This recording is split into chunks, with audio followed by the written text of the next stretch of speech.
Bismillahirrahmanirrahim. Assalamualaikum warahmatullahi wabarakatuh.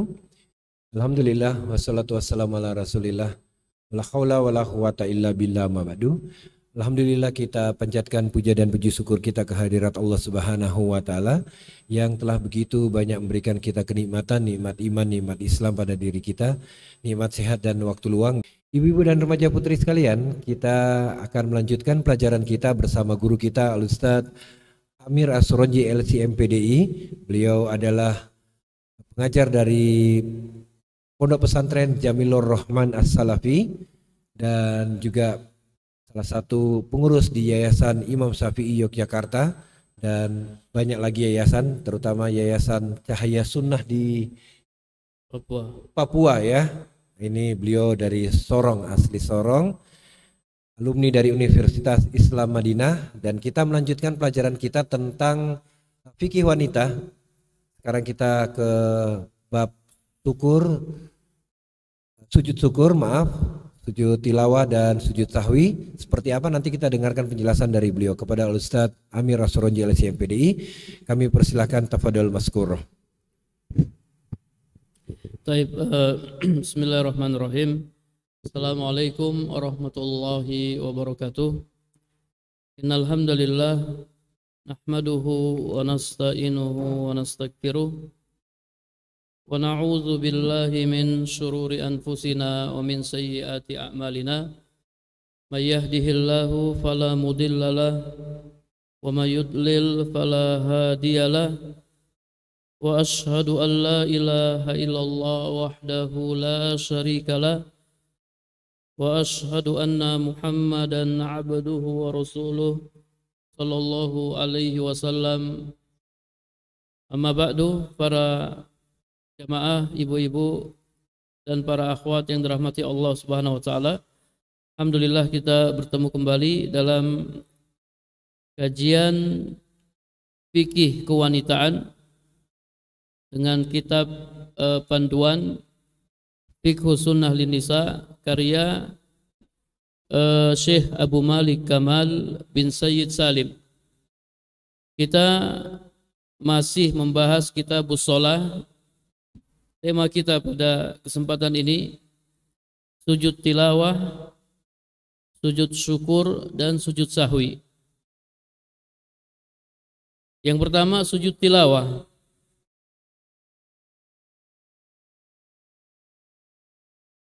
Summiya bidzalik, dinamakan sujud tilawah karena termasuk penyandaran yang disebabkan kepada sebab. Sebabnya tilawah, karena membaca ayat yang memerintahkan untuk sujud, kemudian kita sujud. Sujud tilawah adalah sujud yang disyariatkan oleh Allah dan Rasulnya sebagai suatu ibadah ketika membaca Al-Quran atau mendengarkan Al-Quran. Inda tilawatil ayat wastima'iha, ketika membaca ayat-ayat dan mendengarkannya. Taqarruban ilaihi subhanah, dalam rangka mendekatkan diri kepada Allah Subhanahu wa taala dan tunduk li'azamatihi, kepada keagungannya dan merendahkan diri di hadapannya. Dan sujud tilawah disyariatkan bagi orang yang membaca dan mendengar Al-Quran. Waqad ajma al-ulama ala masru'iyatihi, dan para ulama sepakat tentang disyariatkannya sujud tilawah. Ibnu Umar radhiyallahu anhuma berkata, kana Nabiyyu sallallahu alaihi wasallam yaqra'u alaina as-surata fiha sajadah. Nabi sallallahu alaihi wasallam membacakan kepada kami surat yang terdapat ayat sajadah. Lalu beliau sujud dan kami pun sujud bersamanya. Hatta ma yajid ahaduna maudi'an li jabhatihi. Sampai-sampai salah seorang dari kami tidak mendapati tempat untuk meletakkan dahinya. Jadi semuanya sujud. Ketika Nabi sallallahu alaihi wasallam membacakan surat yang di dalamnya terdapat ayat sajadah, Nabi sujud dan semua sahabat ikut sujud. Sampai-sampai ada yang enggak dapat tempat untuk meletakkan dahinya. Ini dalil bahwasanya sujud tilawah disyariatkan. Al-Imam Ibnul Qayyim menjelaskan, moga Allah merahmatinya, wa mawadi ustajadat akhbarun wa awamir. Tempat-tempat ayat-ayat sajadah adalah berita dan perintah. Jadi ayat-ayat tentang sujud tilawah itu ada yang berupa akhbar, berita, dan ada yang berupa perintah. Khabarun minallah an sujudi makhluqatihi lahu umuman au khususan. Yaitu berita dari Allah tentang sujud makhluk-makhluknya kepadanya secara umum maupun secara khusus. Allah mengabarkan tentang sujud makhluk-makhluknya baik secara umum maupun secara khusus lahu kepada Allah Subhanahu wa taala. Maka disunahkan bagi orang yang membaca atau orang yang mendengar untuk meniru mereka. Meniru makhluk-makhluk yang sujud kepada Allah. Kalau mereka sujud, maka kita pun sujud. Inda tilawatihi ayat sajadah au sima'iha. Jadi ketika mendengar ayat sajadah atau mendengarkannya. Kemudian yang kedua, wa ayatul awamir, dan ayat-ayat yang berupa perintah. Ay allati ta'muru bisujud, yakni yang memerintahkan untuk sujud. Maka ayat-ayat yang seperti ini, ya ketika kita baca atau ketika kita mendengarnya, maka kita lebih layak lagi untuk melakukan sujud. Kalau ayat-ayat yang memberitakan tentang sujud makhluknya, kita diperintahkan untuk sujud, apalagi ayat-ayat yang secara langsung memerintahkan untuk sujud, maka kita lebih layak lagi untuk sujud. Ibu-ibu yang dirahmati Allah Subhanahu wa taala, kata penulis penulis kitab Fiqh Sunnah lin Nisa, yustahabbu laki idza qara'ti aw sami'ti ayat sajadatin. Disunahkan bagi ibu-ibu apabila ibu-ibu membaca atau mendengar ayat sajadah, baik di dalam sholat maupun di luar sholat, disunahkan untuk sujud satu kali tanpa tasyahud dan tanpa salam. Jadi sujud tilawah cukup satu kali. Laisa fiha tasyahud wala taslim. Tanpa tasyahud dan tanpa salam.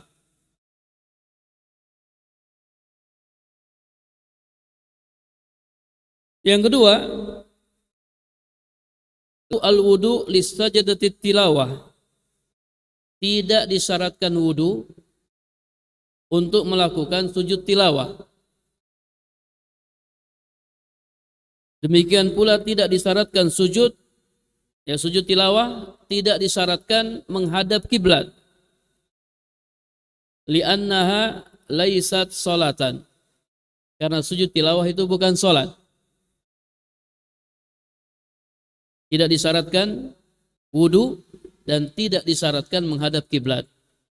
Tapi kalau mau dilakukan dalam keadaan wudu dan mau dilakukan menghadap kiblat, tentunya lebih utama.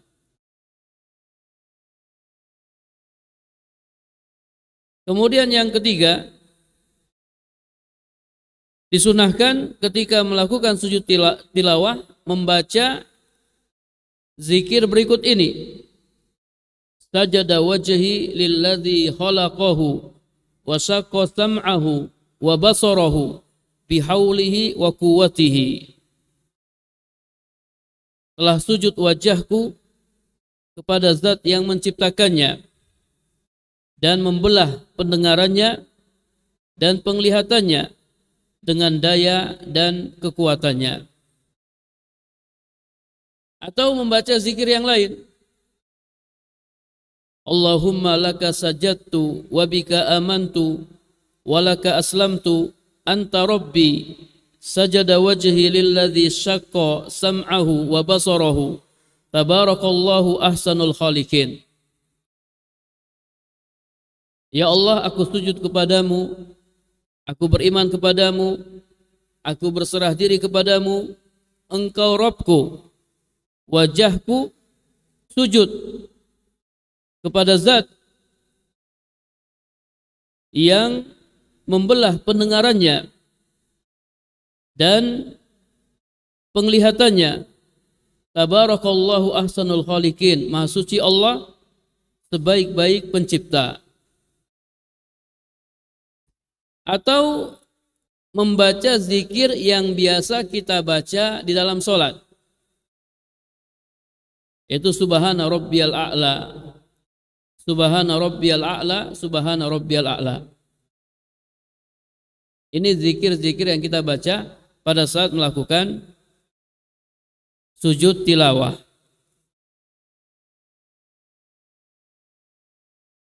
Kemudian poin yang berikutnya, yajuzu laki aidan idza qara'ti aw sami'ti ayata sajadatin alla tasjudi. Dibolehkan bagi ibu-ibu ketika membaca atau mendengar ayat sajadah untuk tidak sujud. Dahulu Zaid bin Sabit pernah membaca ayat sajadah di hadapan Nabi sallallahu alaihi wasallam dan Nabi tidak sujud. Libayanil jawaz, ini menunjukkan bolehnya tidak sujud. Akan tetapi yang paling utama, sebagaimana sudah kami sebutkan di atas, adalah sujud. Lebih utama sujud. Sujud tilawah hukumnya sunnah. Lebih utama dilakukan. Namun boleh ditinggalkan. Nabi sallallahu alaihi wasallam bersabda, "Idza qara'a ibnu Adam as-sajadata fasajada bis-sujud." Idza qara'a ibnu Adam as-sajadata fasajada, i'tazala syaitanu yabki. Apabila anak Adam membaca ayat sajadah lalu dia sujud, maka setan akan menyingkir dan menangis. Setan berkata, "Ya wailah, umira bis sujud fasajada falahul jannah." Celaka aku. Ia diperintahkan sujud lalu ia sujud, maka ia mendapatkan surga. Wa umirtu bis sujud fa asaitu faliyan nar. Sementara saya diperintahkan sujud, namun saya durhaka. Saya tidak taat, maka bagiku neraka. Jadi kalau kita melakukan sujud tilawah, maka setan akan menangis. Kalau kita ingin membuat setan menangis, ya ketika baca ayat sajadah, kita lakukan sujud tilawah.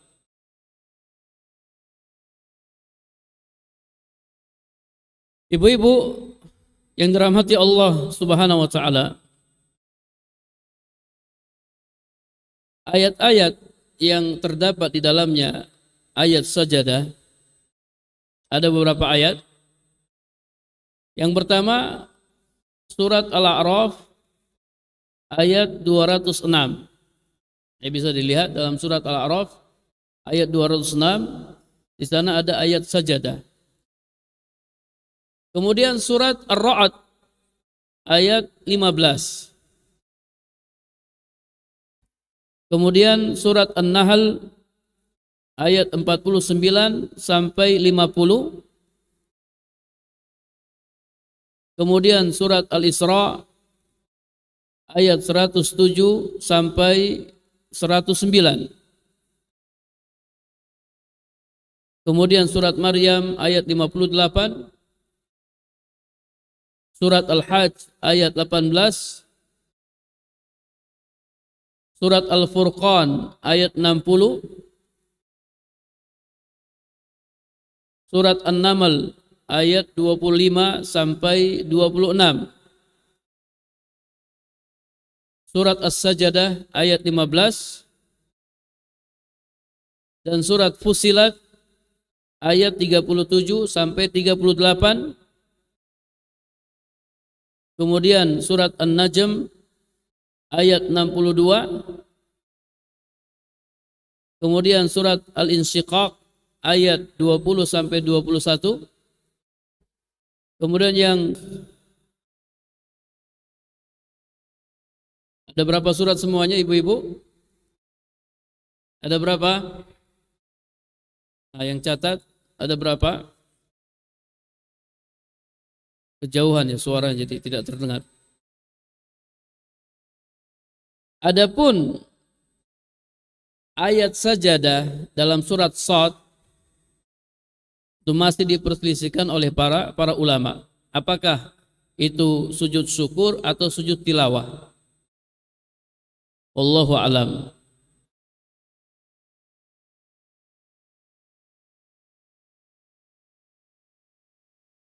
Kemudian cara melakukan sujud tilawah bisa dilakukan di dalam solat dan di luar solat. Sujud tilawah dalam solat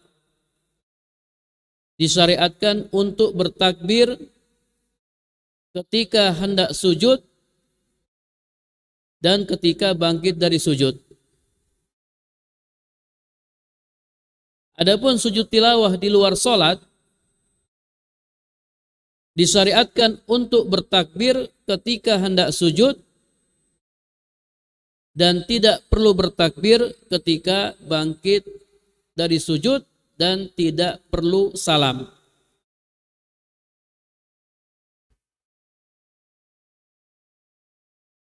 Kemudian tidak perlu mengangkat kedua tangan ketika hendak melakukan sujud tilawah. Ini menurut mazhab jumhur ulama Hanafiyah, Malikiyah dan Syafi'iyah.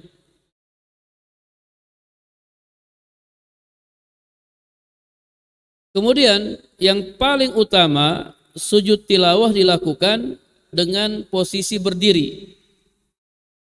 Wal ityan bis sujudi tilawah an qiyamin afdalu minal ityan bihi an qu'udin. Melakukan sujud tilawah dengan berdiri dalam posisi berdiri lebih utama daripada melakukan sujud tilawah dengan posisi duduk atau dalam posisi duduk.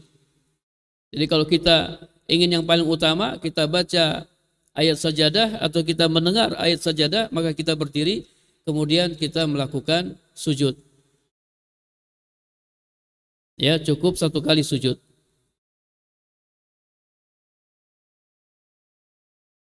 Selesai ya pembahasan tentang sujud tilawah. Kemudian yang kedua, sujud syukur.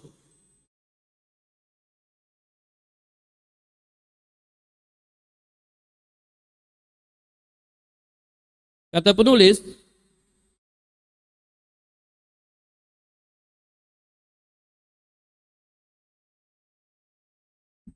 idza busyirti bima yasurruki, apabila ibu-ibu diberi kabar gembira berupa sesuatu yang menyenangkan atau mendapatkan nikmat atau terhindar dari suatu bencana, fa innahu yustahabbu an tasjudi lillahi ta'ala, maka disunahkan bagi ibu-ibu untuk sujud kepada Allah Ta'ala. Ini namanya sujud syukur.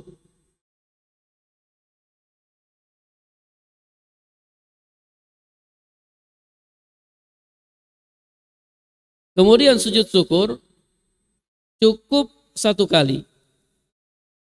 Cukup dilakukan satu kali.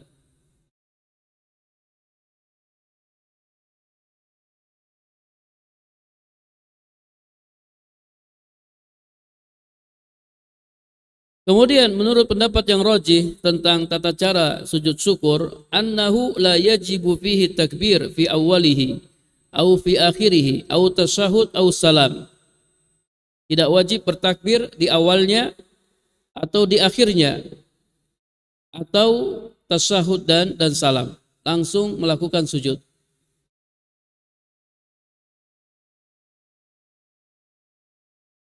Ya, ini pendapat Imam Syafi'i, ya, Imam Ahmad dan lain-lain. Kita lihat dalil tentang sujud syukur dari Abu Bakrah, bahwasanya Nabi sallallahu alaihi wasallam kana idza atahu amrun yasurruhu au yusarru bihi kharra sajidan syukran lillahi tabaraka wa ta'ala. Nabi sallallahu alaihi wasallam apabila datang kepadanya perkara yang menyenangkan atau berita yang menyenangkan, maka beliau menyungkur sujud sebagai ungkapan rasa syukur kepada Allah tabaraka wa ta'ala. Ini dalil yang pertama. Kemudian dalil yang kedua, dalam hadis Ka'ab bin Malik, ketika datang berita gembira kepadanya, yaitu tobatnya diterima oleh Allah, maka Ka'ab bin Malik sujud syukur.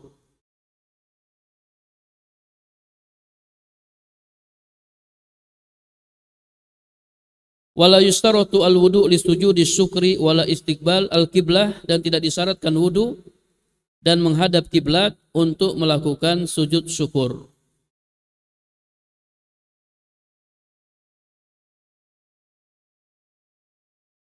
Kemudian sini ada catatan yang disyariatkan ketika mendapat berita gembira berupa perkara yang menyenangkan, ya, atau semisalnya, yang disyariatkan hanyalah sujud syukur.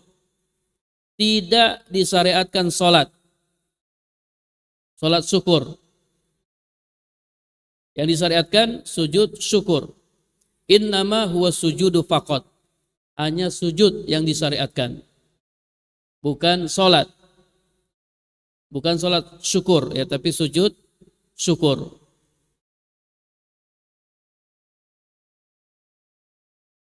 Nikmat yang baru, bukan nikmat yang biasa kita dapatkan. Bernafas ini kan nikmat Allah.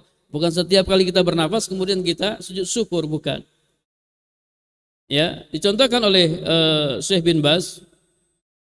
Kata Syekh bin Baz misalnya, busyira bi anna Allah jalla wa ala razaqahu waladan. Ya, dia diberi kabar gembira bahwasanya anaknya telah lahir. Sujud syukur. Ada nikmat yang baru. Au busyira bi anna ummahu syafiyat min maradiha, atau dia dikabarkan bahwasanya ibunya sembuh dari penyakitnya atau bapaknya sembuh dari penyakitnya, maka dia sujud syukur. Atau dia dikabarkan bahwasanya kaum muslimin menang melawan orang-orang kafir, maka disyariatkan untuk sujud syukur, dan seterusnya. Kenikmatan-kenikmatan yang baru.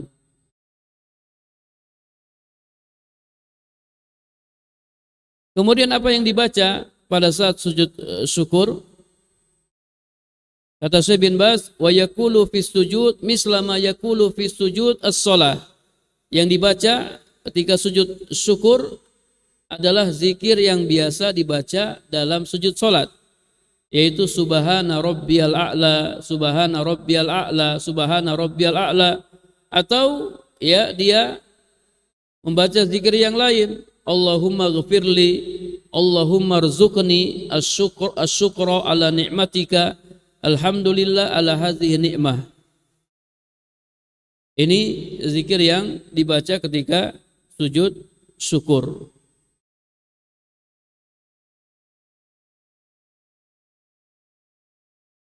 Baik, selesai ya pembahasan tentang sujud syukur. Kemudian sujud yang berikutnya yang cukup panjang, sujud sahwi. Sujud karena lupa. Ibu-ibu yang dirahmati Allah Subhanahu wa taala, apabila ibu-ibu lupa au ba'dahu, wajib bagi ibu-ibu melakukan sujud 2 kali sebelum salam atau sesudah salam sesuai penjelasan berikut ini. Jadi sujud sahwi itu ya terkadang dilakukan sesudah salam dan terkadang dilakukan sebelum salam. Ini sesuai kelupaan yang terjadi dalam sholat. Yang pertama, idza nasiti raq'atan au aksar wa sallamti qabla itmamis shalah. Ya, perhatikan ibu-ibu, apabila ibu-ibu lupa 1 rakaat atau lebih, kemudian ibu-ibu salam sebelum menyempurnakan sholat. Jadi sholatnya kurang. Sholat asar yang mungkin seharusnya 4 rakaat jadi 3 rakaat. Atau sholat asar yang seharusnya 4 rakaat jadi 2 rakaat. Rakaat kedua ibu-ibu salam. Sholatnya kurang. Maka apa yang dilakukan oleh ibu-ibu? Fakumi fasolli rakaat allati tarakti summa sallimi summa sujudi sajadatain. Maka ibu-ibu berdiri, kemudian sholat, kerjakan sholat atau kerjakan rakaat yang kurang. Ibu berdiri, kemudian kerjakan rakaat yang kurang, kemudian salam, kemudian melakukan sujud 2 kali, sujud sahwi. Ini sujudnya ba'da salam, sujudnya sesudah salam. Jadi kalau sholatnya kurang, perhatikan ibu-ibu, kalau sholatnya kurang rakaatnya, baik 1 rakaat atau lebih, maka ibu-ibu nambah, kemudian melakukan sujud sahwi ba'da salam, setelah salam. Mana dalilnya? Dari sahabat Abu Hurairah radhiyallahu anhu bahwasanya Rasulullah sallallahu alaihi wasallam insarafa min isnatain. Rasulullah sallallahu alaihi wasallam salam pada 2 rakaat. Ada yang mengatakan ini salat asar. Nabi salat asar 2 rakaat. Beliau salam pada 2 rakaat. Lalu Zulyadain berkata, aqasortas sholah am nasita ya Rasulullah. Wahai Rasulullah, apakah Anda mengqasor sholat ataukah Anda lupa? Nabi bertanya kepada sahabat-sahabat yang lain, as-sadaqa Zulyadain, apakah yang dikatakan Zulyadain itu benar? Faqala nas na'am, kata para sahabat, benar ya Rasulullah. Tadi Anda sholat asar 2 rakaat. Maka Rasulullah sallallahu alaihi wasallam beliau berdiri, kemudian beliau sholat 2 rakaat lagi. Beliau nambah ya 2 rakaat karena sholatnya kurang 2 rakaat. Beliau nambah 2 rakaat. Kemudian beliau salam. Kemudian beliau bertakbir dan melakukan sujud sahwi. Summa kabbara fasajada misla sujudihi au atwal summa rafa'a. Beliau melakukan sujud sahwi ya seperti sujud yang lain atau lebih lama kemudian beliau bangkit. Ini dalilnya. Jadi Nabi pernah lupa. Ibu-ibu yang dirahmati Allah Subhanahu wa taala, Nabi pernah lupa. Nabi sholat asar 2 rakaat. Kata para ulama, ya ini terkandung dalamnya faedah yang luar biasa. Nabi teladan kita. Ketika Nabi lupa, sana ada pelajaran yang bisa kita ambil. Apa yang harus dilakukan bagi orang yang lupa dalam sholatnya. Coba ibu-ibu bayangkan kalau seandainya Nabi nggak pernah lupa, Nabi sholatnya benar semua, ingat semua. Kemudian kita lupa, kita akan bingung apa yang harus kita lakukan. Waduh, lupa. Nanti ngulang, oh kayaknya harus diulang nih sholatnya. Ulang sholat, lupa lagi ya. Ulang sholat, lupa lagi. Apalagi kalau sudah tua ya, sudah tua. Banyak ibu-ibu atau bapak-bapak yang bertanya tentang sujud sahwi ya, karena kata mereka, Ustaz, saya sering lupa Ustaz. Bahkan dia lupa kalau dia belum dia lupa kalau dia sudah salam. Coba bayangkan. Lupa kalau sudah salam. Tadi saya sudah salam atau belum? Dan ini sering-sering terjadi ya, faktor umur ya. Nah, kita harus tahu hukum-hukumnya. Yang kedua, idza zidti raka'atan fis shalah, apabila ibu-ibu menambah 1 rakaat dalam salat. Kalau yang pertama salatnya kurang, kalau yang kedua salatnya lebih. Salat asar jadi 5 rakaat. Salat maghrib jadi 4 rakaat. Salat isya jadi 5 rakaat dan seterusnya. Taib, apa yang harus dilakukan ketika salatnya lebih? Fasjudi sajadatain ba'da salam atau ba'da taslim. Lakukanlah sujud 2 kali setelah salam.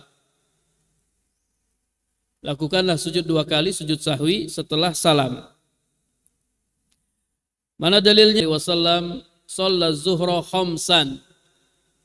Beliau sholat zuhur 5 rakaat. Nabi sholat zuhur 5 rakaat.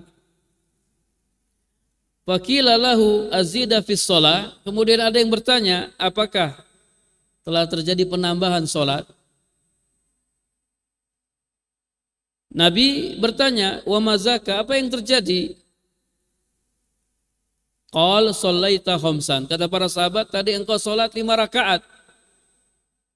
Sholatnya lebih, sholat zuhur. Apa yang Nabi lakukan? Nabi sujud 2 kali ba'da ma sallama, setelah salam. Nabi sujud 2 kali setelah salam. Ini kalau sholatnya lebih, rakaatnya lebih. Kemudian yang ketiga, idza nasiti at-tasyahhud al-awwal, apabila ibu-ibu lupa tasyahud awal. Ini juga sering terjadi. Harusnya di rakaat kedua dia duduk melakukan tasyahud awal, dia langsung berdiri.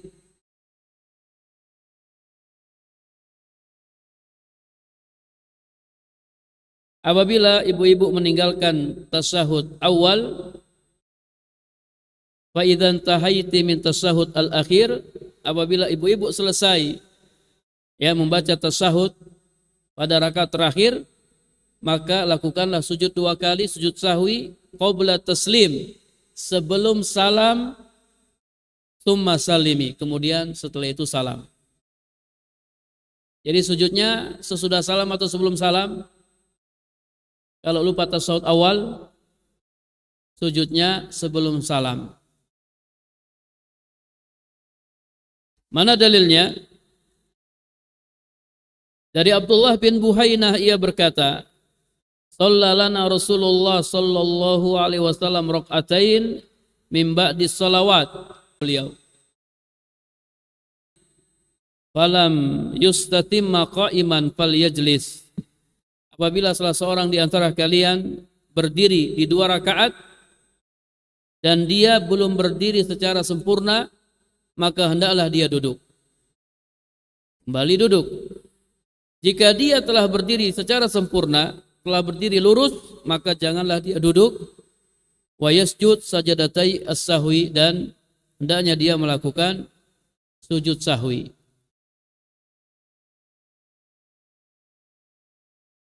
Kemudian yang keempat,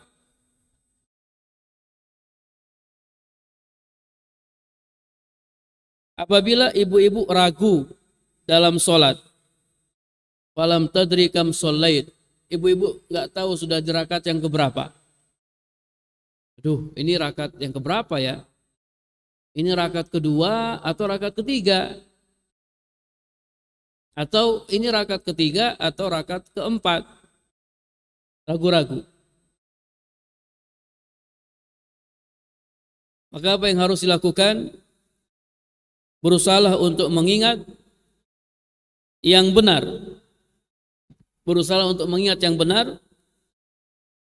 Jika ibu-ibu ingat jumlah rakaat yang telah ibu-ibu kerjakan dengan qorinah apa saja. Jadi cara mengingatnya, tadi Anda sudah baca Al-Fatihah berapa kali ya? Tadi Al-Fatihah sudah berapa kali? Ingat-ingat.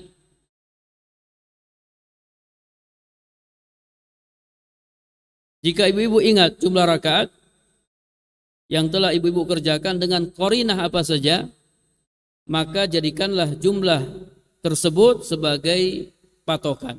Itulah yang diikuti. Oh, tadi Anda baru baca, ini ngomong dalam hati ya, nggak boleh ngomong dalam sholat.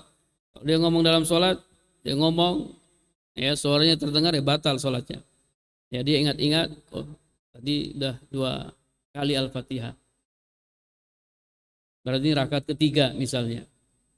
Maka jadikanlah itu sebagai patokan. Jika tidak bisa diingat mana yang di rakaat yang keberapa, tidak bisa ingat sama sekali, sudah berusaha dan tidak bisa ingat, maka jadikanlah rakaat yang paling sedikit sebagai patokan. Ini rakaat kedua atau ketiga. Rakaat kedua atau ketiga berusaha ingat, tapi nggak bisa ingat. Betul-betul lupa, maka jadikanlah itu sebagai rakaat kedua. Jadikanlah rakaat yang paling sedikit sebagai patokan. Kemudian lakukanlah sujud sahwi qabla taslim, sebelum salam. Lakukanlah sujud sahwi sebelum salam. Di sini ada catatan. Jadi kalau kita ragu-ragu, kita bisa ingat atau tidak bisa ingat, sujud sahwi tetap dilakukan. Perhatikan. Ya, ragu-ragu. Ini 3 rakaat atau 4 rakaat. Diingat, ternyata bisa, atau tidak bisa ingat, sudah berusaha, maka sujud sahwi tetap dilakukan.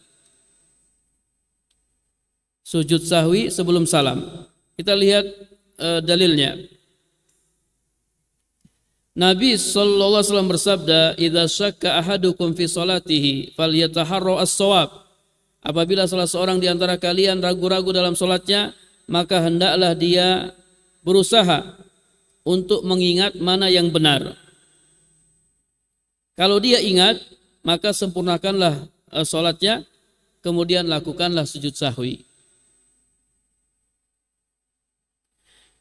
Hadis yang kedua, Nabi SAW bersabda, "Idza syakka ahadukum fi salatihi." Apabila salah seorang di antara kalian ragu-ragu dalam salatnya dan dia tidak tahu sudah berapa rakaat, 3 atau 4, maka hendaklah dia buang keraguannya dan ambillah atau ikutilah yang yakin. Yang yakin yaitu yang paling sedikit. Kemudian lakukanlah sujud sahwi sebelum salam. Jika ternyata sholatnya 5 rakaat, maka kedua sujud tersebut telah menggenapkan sholatnya. Jika sholatnya sudah sempurna 4 rakaat, maka kedua sujud itu sebagai penghinaan bagi setan. Kalau sholatnya 5 rakaat, dia telah menggenapkan sholatnya dengan kedua sujud tersebut. Kalau sholatnya sudah pas 4 rakaat, maka kedua sujud tersebut sebagai penghinaan bagi syaitan. Kanata tergiman di syaitan.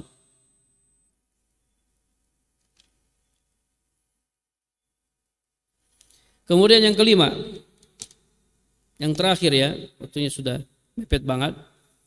Apabila ibu-ibu meninggalkan bacaan Al-Fatihah atau meninggalkan 1 rakaat atau 1 sujud, dan ibu-ibu ingat wa anti fi raqatil lati ba'daha, ibu-ibu ingat di rakaat yang berikutnya, maka hendaklah ibu-ibu membatalkan rakaat tersebut. Ibu-ibu tidak perlu menghitungnya sebagai 1 rakaat.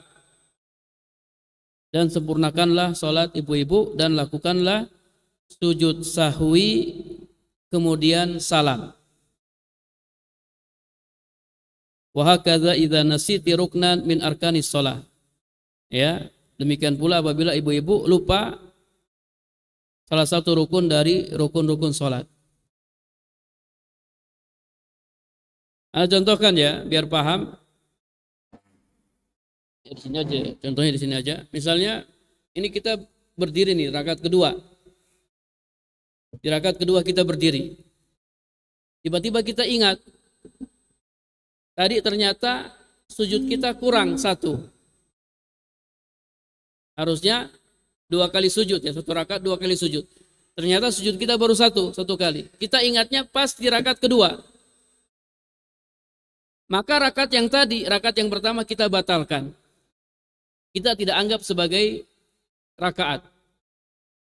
Rakaat kedua, inilah rakaat yang pertama. Kemudian kita sempurnakan sholat, kita selesaikan, lalu lakukanlah sujud, kemudian salam. Kemudian salam. Itu kalau yang ditinggalkan rukun, ya, sujud itu termasuk rukun. Yang ditinggalkan Al-Fatihah, lupa membaca Al-Fatihah. Atau yang ditinggalkan 1 rakaat, ingatnya di rakaat berikutnya, maka rakaat yang tidak ada rukunnya, yang tidak dilakukan rukun di dalamnya, itu dibatalkan. Kemudian kita lanjutkan sholat kita, kita sempurnakan, lalu lakukanlah sujud sahwi, kemudian salam. Baik Pak. Ya, sampai di sini ya. Kita dengarkan pertanyaan, tinggal sedikit ini nanti kita lengkapi pada pertemuan berikutnya sambil murojaah. Naam. Iya, baik, jazakallahu khair kita ucapkan kepada Ustadz Amir Suronji yang telah memberikan nasihatnya kepada kita semua. Waktu kita tinggal 1 menit, kita kasih ekstra 5 menit aja Ustadz ya. Tambah 5 menit. Untuk bersoal jawab. Yang pertama, bismillahirrahmanirrahim. Assalamualaikum warahmatullahi wabarakatuh Ustadz. Ustadz ingin menanyakan tentang sujud tilawah dan sujud syukur. Apakah harus menghadap ke kiblat? Mohon penjelasan dari Ustadz. Nah, untuk sujud tilawah dan sujud syukur tidak diharuskan menghadap kiblat. Ya, boleh menghadap mana saja. Namun yang paling utama menghadap kiblat. Yang paling utama, yang lebih afdal menghadap kiblat. Nah. Baik. Terima kasih atas jawabannya Ustaz. Kemudian Ustaz, ini datang pertanyaan lagi. Pada saat kami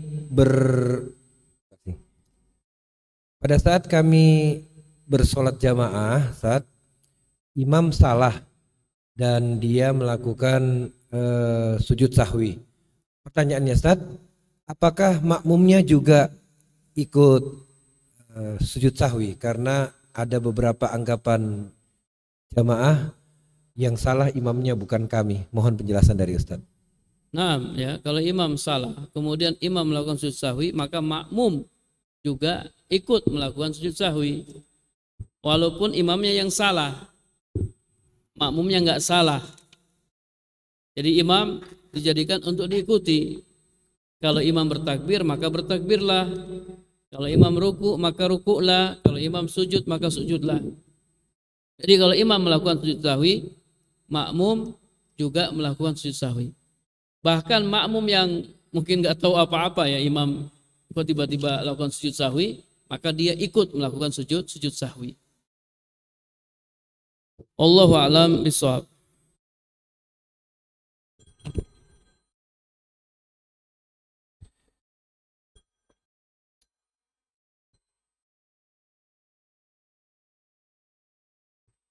Baik, terima kasih Ustaz atas jawaban yang telah diberikan.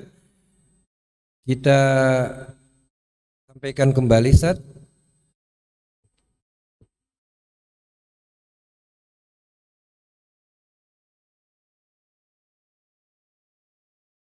Kita angkat pertanyaan berikutnya. Afwan Ustaz, jika ba'da salam, apakah kita berdiri bertakbiratul ihram, lalu sujud 2 kali, kemudian salam? Apakah begitu tata cara urutannya? Ini sujud apa Pak? Ini kan sujud sahwi atau sujud? Tidak ada keterangan ya. Coba dibacakan lagi. Bismillahirrahmanirrahim. Afwan Ustaz, jika ba'da salam, apakah kita berdiri bertakbiratul ihram lalu sujud 2 kali kemudian salam? Apakah ini sujud sahwi? Sujud, nah. Iya. Jadi sujud setelah salam tidak perlu berdiri ya.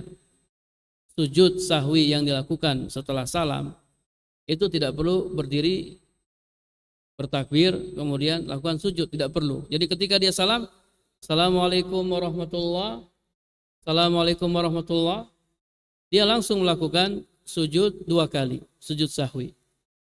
Tidak perlu berdiri. Nah, baik, terima kasih Ustaz atas pertanyaannya, dan mungkin berikutnya ya, jangan di kita lewat WhatsApp aja, chattingan, jangan di telepon ya. Kita bacakan kembali terakhir Ustaz, waktu kita habis. Bismillahirrahmanirrahim. Assalamualaikum warahmatullahi wabarakatuh Ustaz. Waalaikumsalam. Semoga Allah merahmati Ustaz dan keluarga. Amin. Seluruh jamaah PMJ dan beserta kru dan panitia dan kaum muslimin. Ustaz, ketika sholat, niat awal sholat duha atau tahajud 2 rakaat, tiba-tiba saat setelah sholat ada kayak perasaan ingin sholat lagi 2 rakaat, tapi dibarengi perasaan atau anggapan kalau enggak nambah rakaat tersebut akan ada hal-hal yang enggak kita inginkan terjadi, ada halangan dan lain-lain. Nah, pertanyaannya, perasaan itu apakah termasuk was-was syaitan atau apa Ustadz? Karena ada keinginan juga menambah rakaat dalam sholat tersebut. Mohon penjelasan. Sholat duha. Sholat duha dan sholat tahajud. Nah, ya. Ibu-ibu yang dirahmati Allah Subhanahu wa taala, jadi kalau ada gangguan-gangguan dalam sholat ya, gangguan-gangguan tersebut dari syaitan. Gangguan-gangguan tersebut dari syaitan. Kalau kita niat mau menambah sholat ya, tentunya niat yang baik. Kemudian kalau ada gangguan, maka kita tidak perlu gubris gangguan tersebut ya. Kita tambah sholat tersebut. Jadi keinginan untuk menambah sholat bisa sejak awal. Kita memang berniat sholat mungkin 4 rakaat ya, atau 8 rakaat, atau mungkin ya pas mengerjakan sholat, nanti setelah selesai sholat pingin nambah, ini juga bagus ya, ini niat yang baik. Tapi kalau ada was-was ya, ada bisikan-bisikan nggak usah sholat, nggak usah nambah sholat, nanti begini dan begitu, maka itu dari syaitan, dari syaitan, was-was dari syaitan. Allahu a'lam bishawab. Baik, jazakallah khair Ustaz atas jawaban-jawaban dari pertanyaan-pertanyaan yang telah kami sampaikan. Dan terima kasih banyak kepada Ustadz Amir Asronji yang telah memberikan nasihat-nasihat yang sungguh sangat berharga kepada ibu-ibu dan remaja putri sekalian di pengajian Muslimah Jogja. Semoga Allah Subhanahu wa taala selalu melindungi beliau beserta keluarga dan semua yang hadir di Masjid Kampus UGM ini. Barakallahu fikum. Insyaallah kita akan bertemu lagi di pekan depan ya, di hari Senin pagi ya. Insya Allah kita jangan terlambat. Kita on time jam 8 tit, insya Allah kita sudah datang di Masjid Kampus UGM. Terima kasih banyak atas perhatiannya. Saya Rajendra pamit undur diri. Kita akhiri dengan doa kifaratul majlis. Subhanakallahumma bihamdik, syada la ilaha illa